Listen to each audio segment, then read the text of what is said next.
আপনারা জানেন গত 23শে নভেম্বর থেকে বাংলাদেশ জাতীয়তাবাদী দলের চেয়ারপারসন সাবেক 3বারের প্রধানমন্ত্রী দেশনেত্রী বেগম খালেদা জিয়া এভার কেয়ার হসপিটালে চিকিৎসাধীন আছেন এবং গত 27 তারিখ থেকেই উনি ক্রিটিক্যাল কেয়ার ইউনিটে চিকিৎসাধীন আছেন এবং ওনার চিকিৎসার বিষয়ে কয়েকদিন পূর্বে মেডিকেল বোর্ডের পক্ষ থেকে একটি মেডিকেল রিপোর্ট আপনাদের মাধ্যমে জনগণের যে আকাঙ্ক্ষা ওনার সম্পর্কে জানার, সেই জন্যই ওটি আমাদের মেডিকেল বোর্ডের পক্ষ থেকে ডাক্তার শাহাবুদ্দিন তালুকদার সাহেব সেটি উপস্থাপন করেছিলেন। কাজেই সেই মেডিকেল বোর্ডে মোটামুটি এথিক্যালি যেটুকু একজন রুগীর চিকিৎসার ব্যাপারে ডিসক্লোজ করা যায় সেই অনুযায়ী ওনারা কথা বলেছেন এবং আজকেও আমি আপনাদের মাধ্যমে দেশবাসীকে অবহিত করতে চাই এবং দেশের মানুষের কাছে মহান রাব্বুল আলামিনের কাছে দোয়া করার জন্য আহ্বান জানাতে চাই।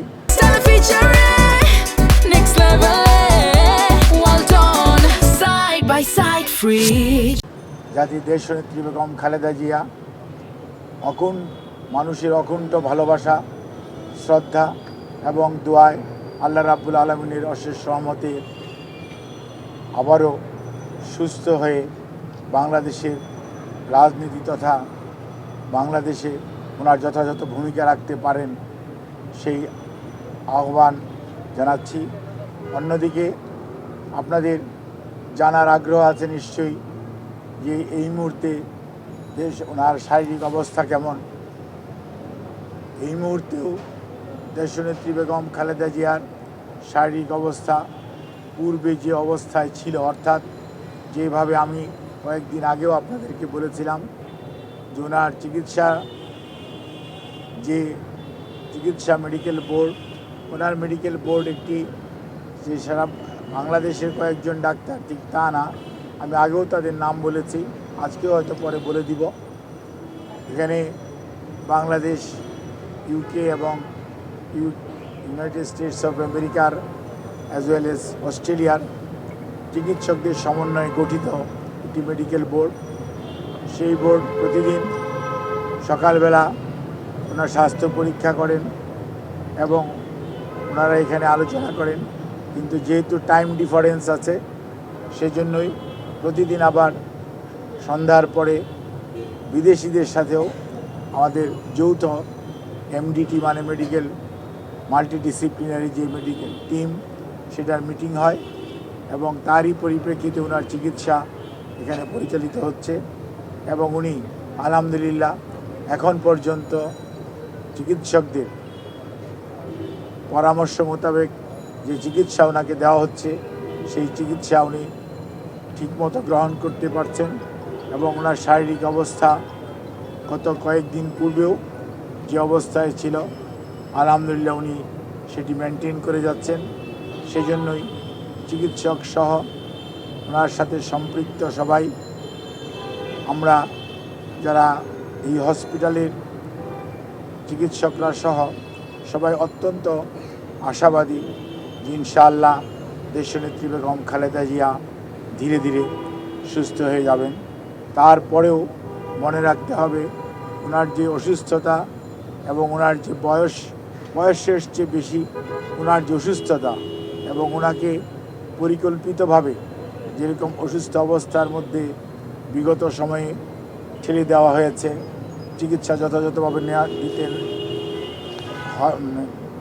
দেওয়া যায়নি অথবা দিতে দেওয়া হয়নি, সেই কারণেই ওনার শারীরিক জটিলতা মারাত্মক রকম বেড়ে গিয়েছিল। সেই জন্যই এবার উনি বেশ কঠিন সময় পার করছেন। কাজেই এই বিষয়ে আমি শুধু আপনাদের এইটুকু অবহিত করতে চাই, দলের ভারপ্রাপ্ত চেয়ারম্যান জনাব তারেক রহমান, ওনার সহধর্মিণী ডক্টর জুবাইদা রহমান সবসময়ই ওনার চিকিৎসার ব্যাপারে সার্বক্ষণিকভাবে তদারকি করছেন এবং ওনার পরিবারের সদস্যদের মধ্যে মরহুম আরাফাত রহমান কোকোর সহধর্মিণী সৈয়দ শামিলা রহমান, ওনার ছোট ভাই শাহিম ইস্কান্দার সহ ওনার বড় বোন, ওনারা সবাই পরিবারের সদস্যরা সার্বক্ষণিকভাবে ওনার চিকিৎসার ব্যাপারে খোঁজ নিচ্ছেন এবং ওনার পাশে তো আর থাকা যাচ্ছে না, যেহেতু উনি ক্রিটিক্যাল কেয়ার ইউনিটে আছে। আজ ওনারা হসপিটালে অথবা হসপিটালের বাইরে অবস্থান করে ওনার চিকিৎসার ব্যাপারে সবসময় খোঁজ নিচ্ছেন। আর দলের